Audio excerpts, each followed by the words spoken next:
Hi happy new year எல்லாருக்கும். So இன்றைக்கி வந்துட்டு நான் வீட்டிலே ஸ்வீட் பொங்கல் பண்ணியிருந்தேன். அது எப்படி பண்ணியிருக்கேன்னு உங்களுக்கு காட்டுறேன். ஃபர்ஸ்ட் ஒரு படி பச்சரிசி, அரைப்படி வந்துட்டு பாசிப்பருப்பு இதை எடுத்து நான் குக்கரில் வச்சுக்கிட்டேன். மொத்தமாக 5 கிளாஸ் ஆஃப் வாட்டர் நான் ஊற்றிக்கிட்டேன். நீங்கள் எந்த கிளாஸில் அரிசி எடுத்துக்கிறீங்களோ அதே கிளாஸில் வாட்டர் அளந்துக்கிட்டிங்கன்னா 5 கிளாஸ் எடுத்துக்கோங்க. ஸோ இதை வந்து ஒரு குக்கரில் எடுத்து வச்சிடணும். கொஞ்சமாக கல்லுப்பு அண்ட் நெய் போட்டு நீங்கள் ஒரு 5 விசில் வரைக்கும் விட்டிங்கன்னா நல்லா குழஞ்சி வரணும். இன்னொரு பாத்திரத்தில் ஒரு 1/2 கிலோ அளவுக்கு வெல்லம் நல்லா இடித்து எடுத்துக்கோங்க. அதில் கொஞ்சம் நல்லா வாட்ரு ஊற்றிட்டு இந்த நம்ம உடச்சி வச்ச வெல்லம் நல்லா கரையிற அளவுக்கு நீங்கள் பாகு வச்சா போதும். இதுக்கு பதம்லாம் எதுவும் கிடையாது.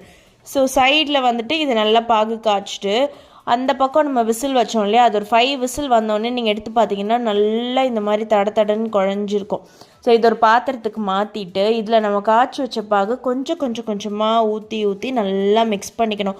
நம்ம அந்த ஒயிட் பொங்கல் மாதிரி இருக்கும். அது வந்துட்டு அந்த சுகர் அந்த ஜாகரி சிரப் ஊற்றினோடனே கலர் நல்லா சேஞ்ச் ஆகும்.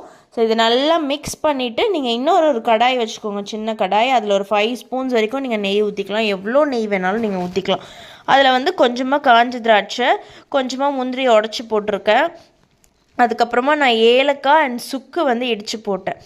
இதெல்லாமே போட்டு இந்த மாதிரி நல்ல கலர் சேஞ்ச் ஆனதுக்கப்புறமா நீங்கள் கொட்டிட்டு மிக்ஸ் பண்ணிங்கன்னா சூப்பரான ஸ்வீட் பொங்கல் ரெடி ஆகிடும், சக்கரை பொங்கல்.